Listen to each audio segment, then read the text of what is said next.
Halo anak-anak, kali ini kita belajar bahasa Indonesia kelas 4, tema 4 bersama Bu Yuli.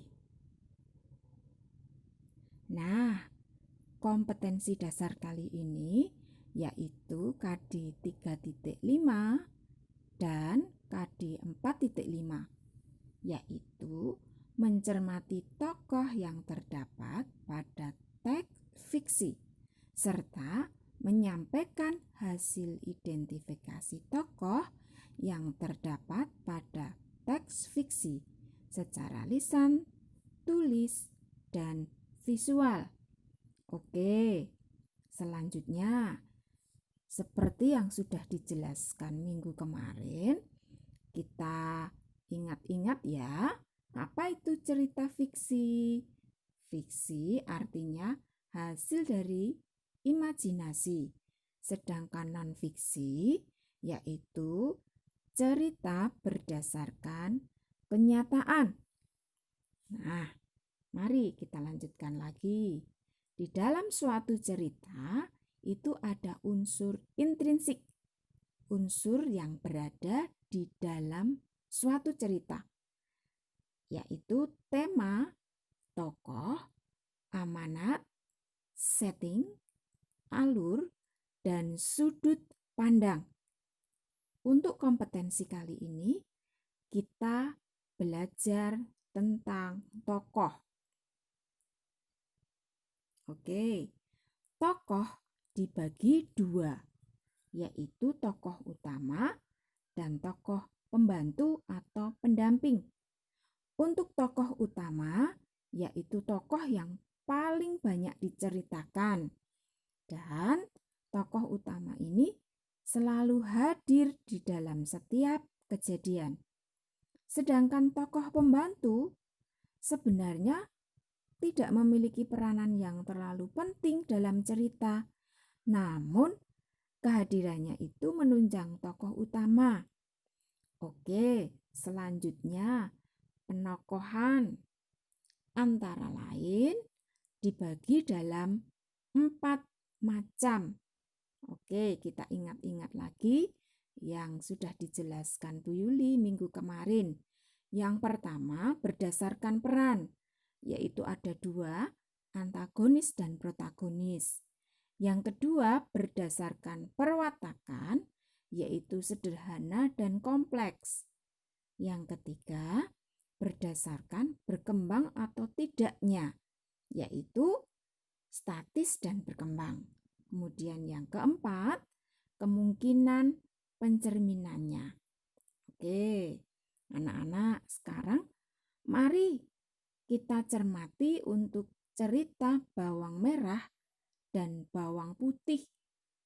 Alkisah, di sebuah kampung, hiduplah seorang janda yang mempunyai 2 orang anak gadis yang cantik, bawang merah dan bawang putih. Ayah kandung bawang putih telah lama meninggal dunia. Bawang merah dan bawang putih memiliki sifat dan perangai yang sangat berbeda dan bertolak belakang. Bawang putih adalah gadis sederhana yang rendah hati, tekun, rajin, jujur, dan baik hati. Sementara bawang merah adalah seorang gadis yang malas, sombong, suka bermewah-mewah, tamak, dan pendengki. Sifat buruk bawang merah kian menjadi-jadi karena ibunya selalu memanjakannya. Nah, sang ibu atau sang janda ini selalu memenuhi semua permintaan dan tuntutan bawang merah. Selain itu, semua pekerjaan di rumah selalu dilimpahkan kepada bawang putih. Mulai dari mencuci pakaian, memasak, membersihkan rumah, dan hampir semua pekerjaan rumah selalu dikerjakan oleh bawang putih seorang diri. Sementara bawang merah dan ibu tiri selalu berdandan dan bermalas-malasan. Jika mereka memerlukan sesuatu, tinggal menyuruh-nyuruh bawang putih. Nah, anak-anak, akhirnya bawang putih itu mendapatkan anugerah dari Tuhan, sedangkan bawang merah enggak.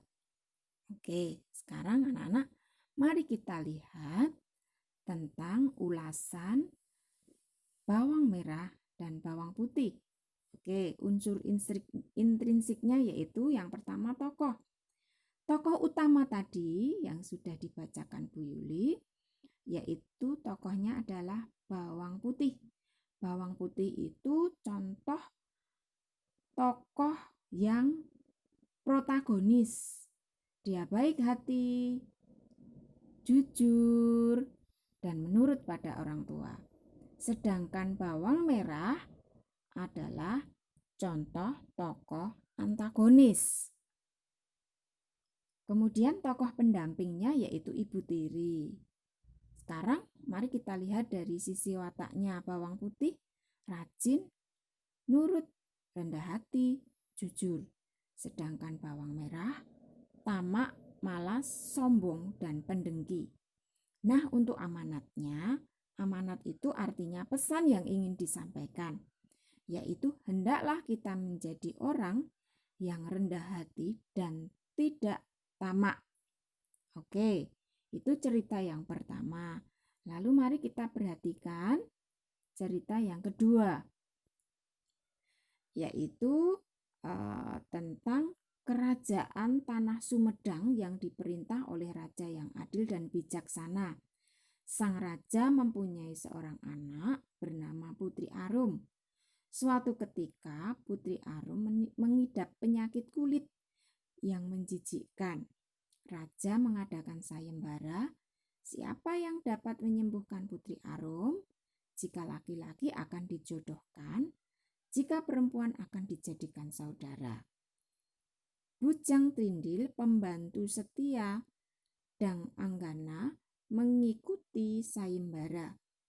Ia segera pergi mencari obat.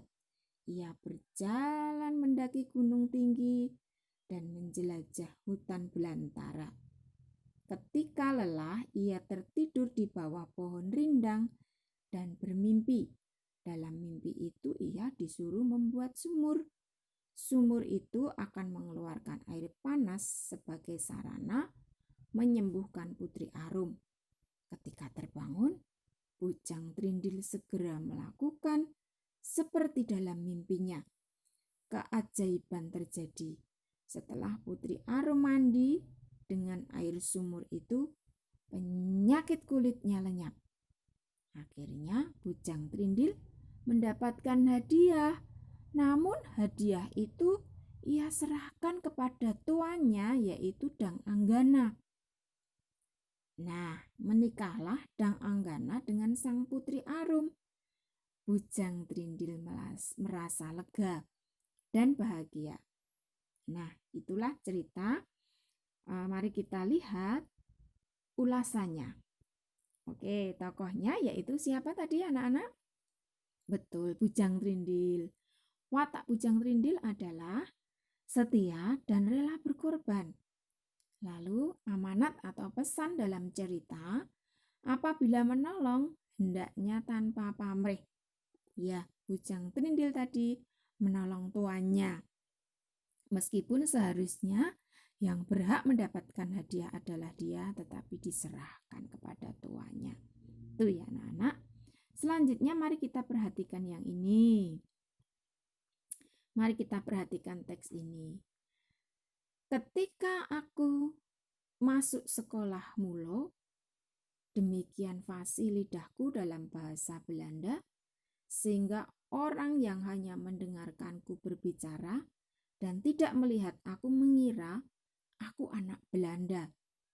Aku pun bertambah lama bertambah percaya pula bahwa aku anak Belanda.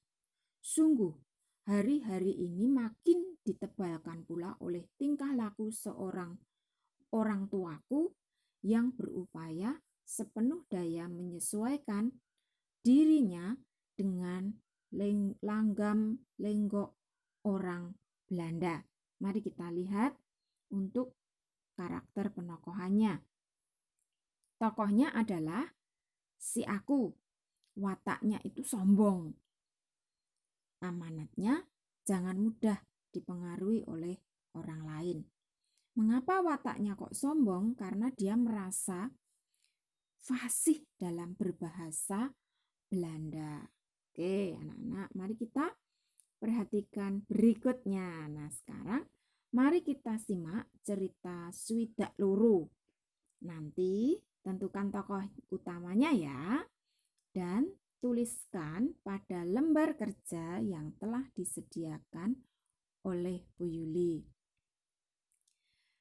Cerita Swidak Loro akan Bu Yuli sampaikan ringkasannya demikian. Oke, hiduplah seorang ibu bersama anaknya yang bernama Swidak Loro. Swidak Loro dalam bahasa Jawa.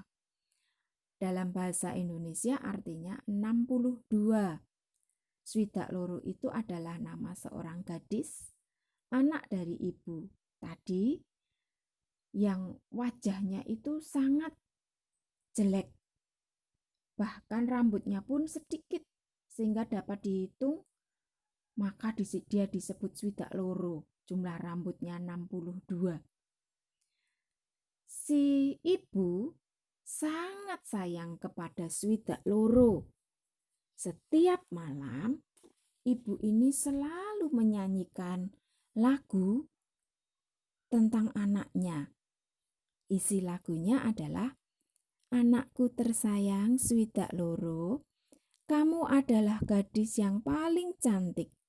Aku harap kamu akan menikahi seorang raja suatu hari nanti."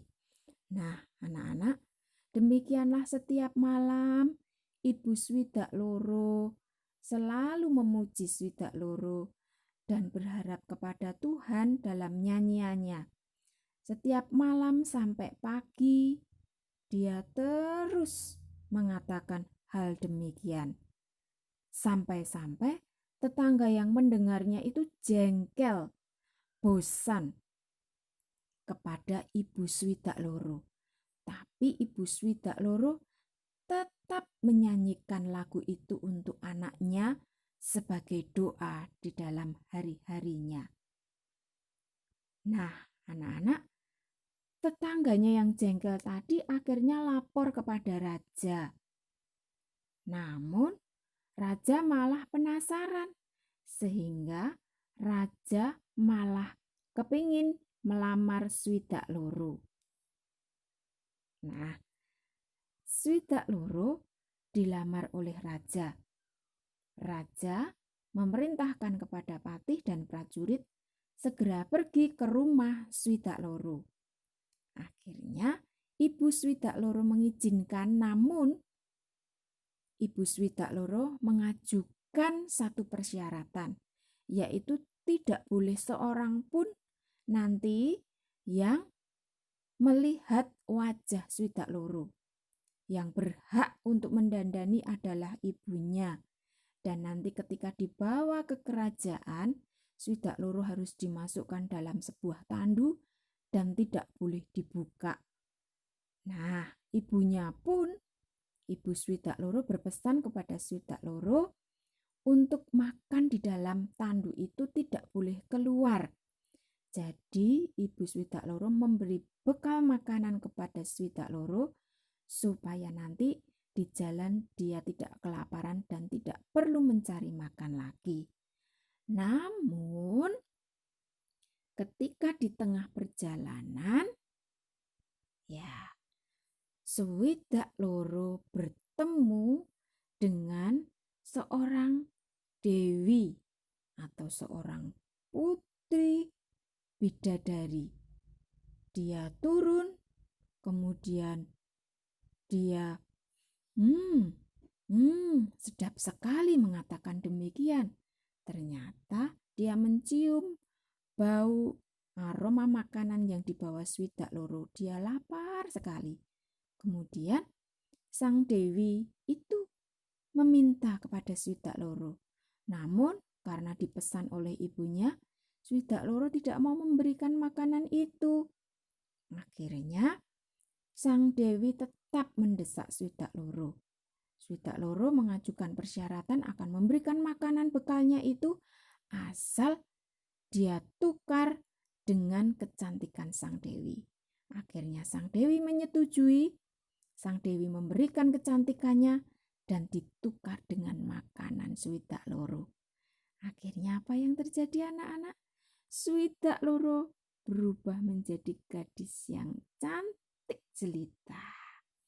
Dia menikah dengan raja dan pada akhirnya ibunya menyusul. Ibunya senang sekali karena doa-doanya setiap malam dikabulkan oleh Tuhan.